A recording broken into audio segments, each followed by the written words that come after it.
Olá, meus amigos, eu sou o professor Ivan Gessler Júnior, Direito Processual Penal.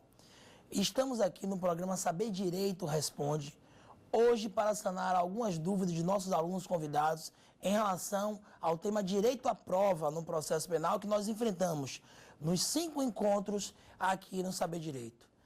Os nossos convidados hoje são os colegas Elias, Senara e Genilson.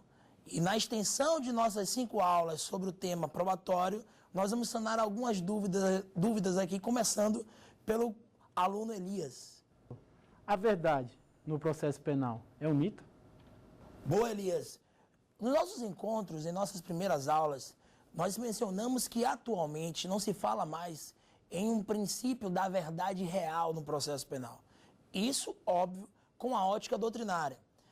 Tem mais razão e mais lugar na doutrina processual atual se falar em um princípio da verdade processual. Então, na verdade, Elias, a verdade real no processo penal hoje é um mito porque ela é inalcançável. Através das provas, eu só posso reconstruir um fato que está situado no passado. E essa reconstrução sempre é parcial, porque a verdade real está no todo e não em parte, que é objeto justamente do processo penal. A prova produzida no processo pode ser utilizada somente pelo juiz? Veja, Senara, o juiz criminal, ele é o destinatário da prova no processo penal. Entretanto, claro que prova é todo dado, fato ou circunstância a influenciar o convencimento do magistrado. Mas as partes é que atuam nessa atividade probatória. Consequentemente, em nome do princípio do contraditório e do princípio da ampla defesa, a parte adversa tem um direito à informação, o direito a conhecer a prova produzida pela outra parte e, consequentemente, poder refutá-la. Processo penal é isso, processo penal é ação e reação, é ataque e contra-ataque, um jogo processual onde não apenas o juiz, mas as partes também terão acesso a todo o material probatório. O exame de corpo de delito é imprescindível no processo penal? Veja, meu amigo Genilson, o artigo 158 do Código de Processo Penal prevê que, quando a infração penal deixar vestígios, será imprescindível o exame de corpo de delito, direto ou indireto, não podendo supri-lo sequer a confissão do imputado. Esse é um resquício do sistema de prova legal tarifada que nós tínhamos, por exemplo, no sistema processual inquisitório. O Brasil tem resquícios de uma inquisição e de um procedimento inquisitivo. Um deles é a previsão que nós temos no artigo 158 do CPP. Porque, como regra geral, o sistema aplicado no Brasil é de um livre convencimento motivado. O juiz é livre para decidir. Ele só tem que fundamentar, motivar a sua decisão. Entretanto, nos crimes transeuntes, não transeuntes, nos crimes materiais, naqueles crimes que deixam vestígios, será imprescindível a realização do exame de corpo de delito, direto ou indireto. Quando não for possível realizar o exame pericial, quando não for possível realizar essa prova técnica, o artigo 167 do Código de Processo Penal socorre o operador do direito para permitir a utilização da prova testemunhal de maneira a construir uma materialidade indireta. Porque, caso contrário, toda vez, por exemplo, que um homicídio fosse praticado em que o corpo desaparecesse, o sujeito não poderia ser investigado, denunciado, pronunciado, encaminhado a julgamento pelo tribunal do júri e sequer condenado. Nós temos como exemplo o caso Bruno, o ex-jogador de futebol do Flamengo, em que houve a suposta prática de homicídio onde o corpo de Elisa até hoje não apareceu. Ainda assim, Bruno e os coautores do delito foram objeto de destinatários de uma condenação. Então, de fato, o exame de corpo de delito é imprescindível no processo penal para as infrações penais não transeuntes, aquelas infrações que deixam vestígios. Inclusive, é causa de nulificação processual, é causa de nulidade processual a ausência de exame de corpo de delito. E eu repito, esse é um resquício do sistema da prova legal tarifada no nosso processo penal atual. O juiz pode determinar de ofício fonte de prova no processo penal? Veja, meu caro, no processo penal existe um princípio muito importante que é o princípio da imparcialidade do magistrado. Essa é uma consequência lógica, um subprincípio do juiz natural. Juiz natural é aquele juiz que também tem uma imparcialidade. Não estou defendendo aqui que o juiz tem que ser neutro. Nós sabemos que o juiz não há como o juiz ser neutro. Não há como existir uma neutralidade. É um ser humano, tem preconceitos, tem uma história, tem uma vida antes da magistratura, por exemplo. Claro que tudo isso influencia também a atividade jurisdicional. Mas o juiz tem que ser objetivamente imparcial. Consequentemente, a doutrina critica muito a possibilidade do juiz, de maneira oficiosa, decretar ou determinar medidas probatórias. O nosso sistema processual é um sistema acusatório. Muita gente acha que a característica principal do sistema acusatório é a divisão das funções processuais. O juiz julga, Ministério Público acusa, réu se defende através de uma defesa técnica. Sim, mas esse é um princípio fundante do sistema acusatório. Eu diria que a maior característica do sistema acusatório diz respeito justamente à gestão da prova pelo juiz. Eu não posso confiar em um juiz que é remetente e destinatário da prova ao mesmo tempo. O senhor não pode cobrar o escanteio para a área cabecear. Não há imparcialidade dessa forma. Se eu, juiz, decreto uma medida de ofício, claro que eu vou admitir aquela prova que eu mesmo decretei. Como é que há de se argumentar por uma ilicitude de prova nesse contexto? Tudo isso viola um processo penal que pretenda ser garantista, que pretenda ser democrático.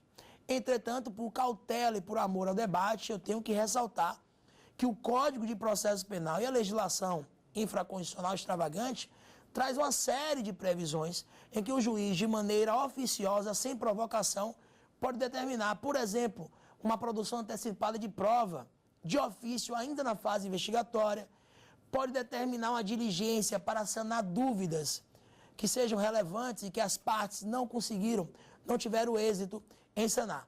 Então, por mais que a doutrina não admita, o Código de Processo Penal, por exemplo, no artigo 156 do CPP, permite essa atuação oficiosa do magistrado. Como garantir a possibilidade da contraprova ou refutação? Veja, o processo penal ele não pode ser visto, e assim menciona Geraldo Prado, como uma mera cerimônia protocolar, como uma peça teatral que antecede a imposição certa de um castigo. Processo penal é um limite ao direito de punir do Estado. Nós já mencionamos aqui em outros encontros. Quer punir o sujeito, quer perseguir crimes graves e a criminalidade organizada, tudo bem, mas vamos respeitar as regras do jogo. E nessas regras do jogo nós temos o contraditório. Contraditório é direito à informação quanto à produção da prova.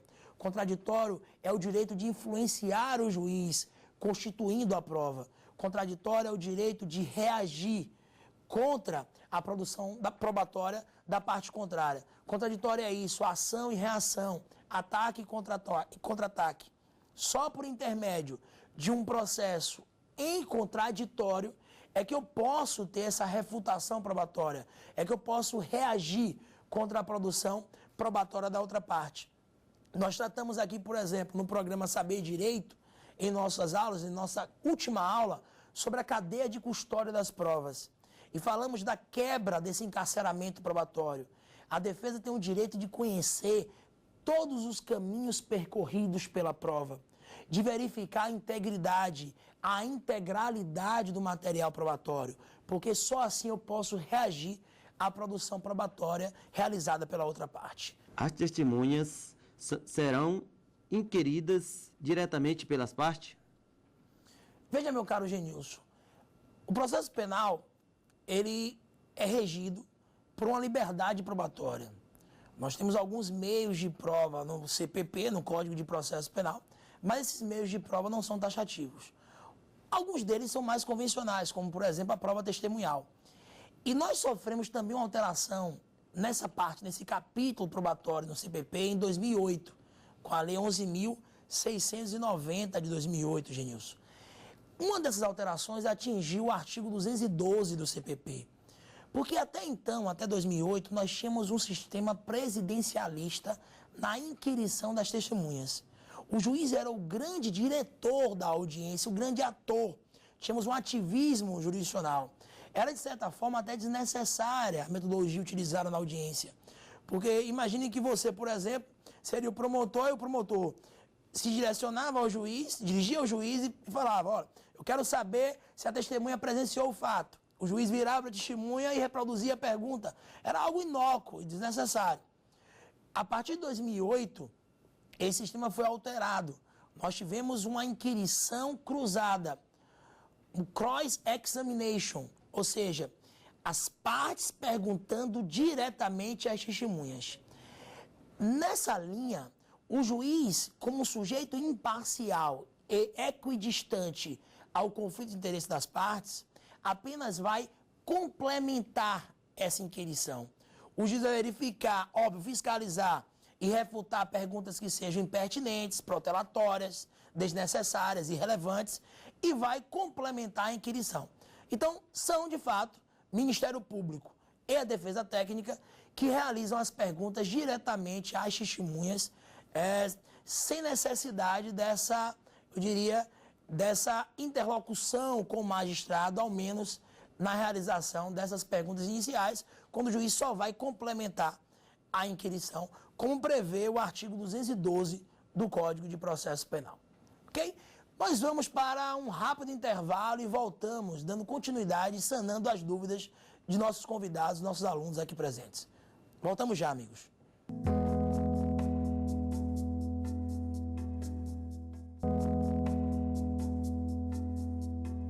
Olá, meus amigos, estamos de volta em nosso programa Saber Direito Responde. Hoje, nós estamos com alguns alunos convidados aqui que quiseram vir presencialmente sanar as suas dúvidas e vamos retomar a jornada de perguntas com um colega, com o aluno Elias, que tem mais uma dúvida. O princípio do indúbio pro societá tem previsão no ordenamento pátrio? Veja, Elias, em nossos encontros aqui no Saber Direito, nós comentamos sobre isso. O indúbio pro societá, ele não tem previsão legal. Na verdade, foi uma criação doutrinária que foi acolhida durante muito tempo pela jurisprudência, mas que hoje é muito atacada pela doutrina processual penal. Em verdade, a única previsão legal que nós temos é da presunção de não culpabilidade e do indúbio pro réu, que nós encontramos, por exemplo, no artigo 5º, inciso 57 da Constituição Federal. Lá nós temos a presunção de não culpabilidade. E no artigo 386, inciso 7º do CPP, quando nós temos o indúbio pro réu. Então, essa possibilidade do juiz pronunciar, por exemplo, em relação a um crime doloso contra a vida, encaminhando o réu a julgamento pelo tribunal do júri, com base em uma dúvida, com base em entendimento em favor da sociedade, não tem respaldo legal. Paulo Rangel afirma que é uma hipótese, é um famigerado princípio sem qualquer abrigo na Constituição Federal e também no Código de Processo Penal. Por isso que já há decisões nos tribunais superiores nesse sentido. A sexta turma do STJ, entendendo que sem um juízo de possibilidade, sem um juízo de probabilidade, eu não posso sujeitar o réu a um procedimento criminal. Por isso o indúbio pro societá não tem qualquer respaldo legal, doutrinário, e a tendência é que também não encontre abrigo jurisprudencial. O empréstimo da prova é possível no processo penal? O empréstimo da prova no processo penal, o transplante da prova no processo penal é possível. Veja o seguinte, Senara, a jurisprudência, tanto do STJ quanto do Supremo Tribunal Federal, admitem a prova emprestada no processo penal. Por exemplo, a interceptação telefônica. A interceptação telefônica prevista na Lei 9.296/96. A interceptação telefônica, meus amigos, apenas pode ser decretada para efeito de investigação criminal e de instrução processual penal. Não cabe, por exemplo, interceptação telefônica para apurar um ilícito administrativo. Entretanto, os tribunais têm admitido, quando a prova produzida respeitou o contraditório, a ampla defesa, o devido processo legal, quando a prova for lícita, que ela seja emprestada para outros feitos criminais e até para outras instâncias. Como no caso, por exemplo, em que o conteúdo de uma interceptação telefônica, a transcrição das conversas, a mídia é emprestada para feitos até não criminais. A doutrina traz ressalvas, A doutrina diz que essa medida de transplante da prova deve ser excepcional. A regra é que a prova produzida em um feito tenha serventia para aquele processo. Até porque se a prova, em nome de uma unicidade, servisse para demais processos, existiria aí uma conexão probatória, nos termos do artigo 76, inciso 3º do Código de Processo Penal, e uma unidade de processo em julgamento, quando seria desnecessário emprestar a prova que já reside em relação a essas imputações penais. Mas é importante ressaltar que a jurisprudência tem admitido esse empréstimo da prova no processo penal.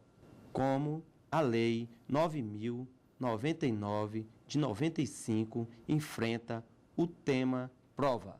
A Lei 9.099 de 95 é uma lei que trata do Juizado Especial Criminal. Juizado Especial Cível, mas no que interessa a nossa matéria também o GCRIM, o Juizado Especial Criminal.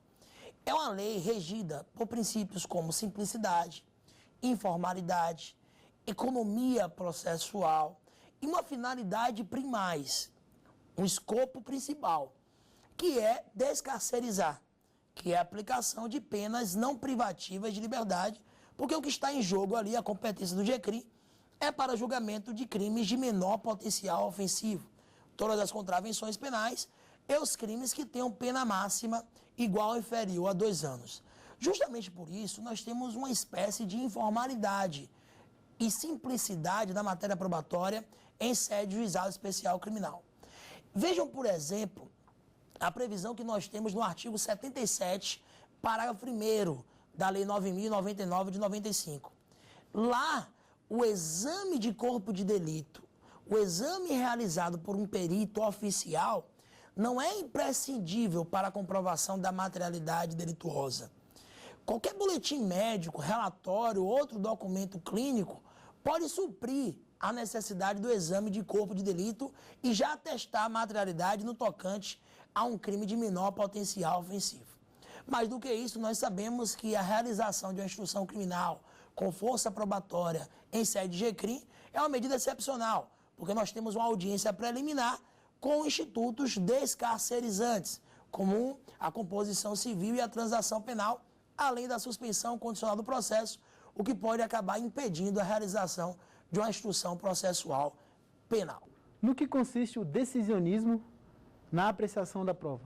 Meu caro Elias, o decisionismo judicial é a possibilidade do juiz decidir apenas por decidir, sem se apegar aos princípios constitucionais, sem se apegar ao entendimento jurisprudencial consolidado, por exemplo, às súmulas vinculantes.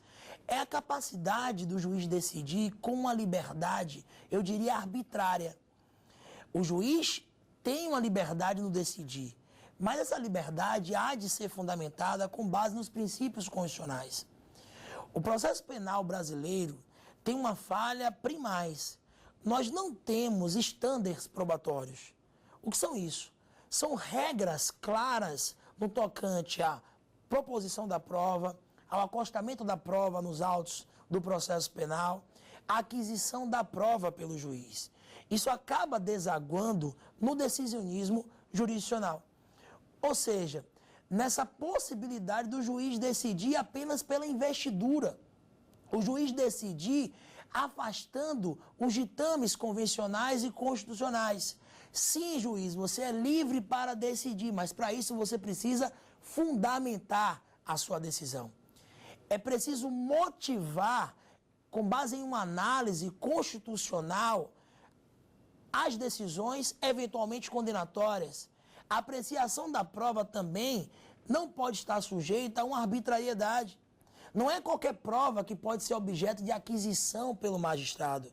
Apenas as provas lícitas e a validade do material probatório também não pode ser feito pelo juiz de maneira discricionária.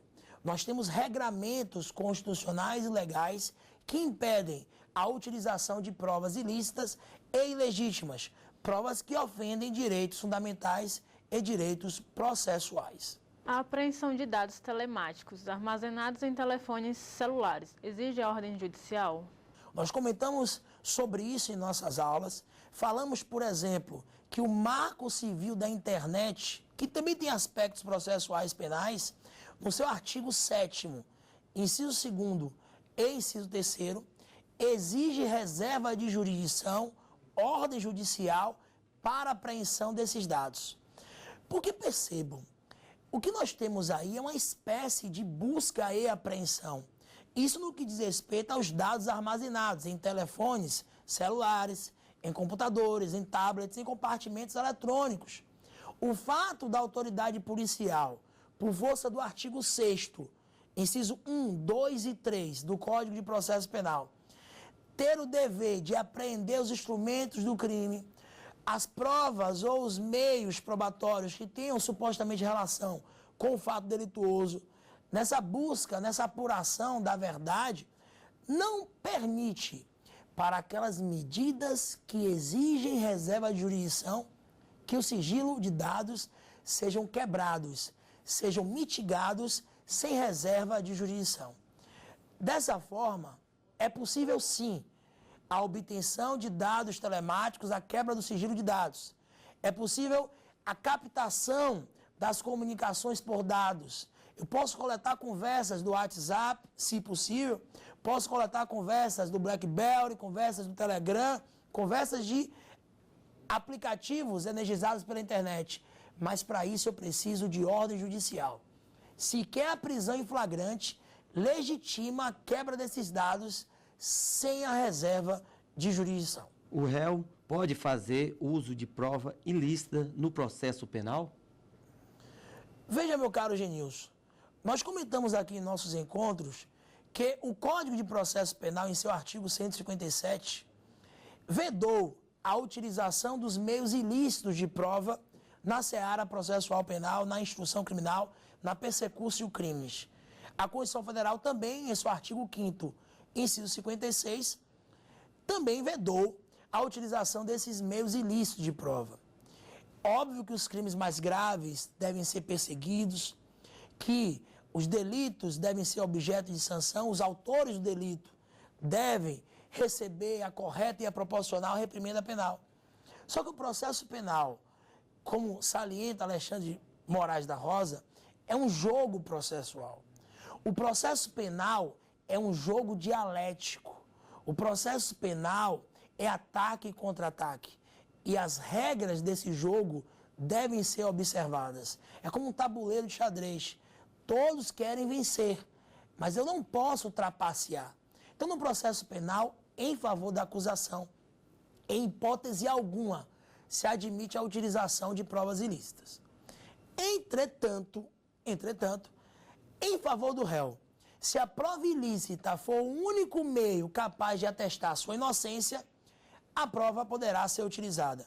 O réu poderá fazer uso de uma prova ilícita porque ele estará acobertado por uma causa excludente de ilicitude, como, por exemplo, o estado de necessidade, ou mesmo uma causa excludente de culpabilidade, como a inexigibilidade de conduta diversa. É essa a posição doutrinária e jurisprudencial majoritária, a possibilidade de utilização da prova ilícita pelo réu, se for o único meio capaz de atestar a sua inocência. Meus caros, chegamos ao final de mais um Saber Direito Responde. Um grande abraço e até o nosso próximo programa. Obrigado. Se você tem dúvidas, mande um e-mail para a gente, saberdireito@stf.jus.br. E você também pode estudar pela internet acessando o site tvjustiça.jus.br.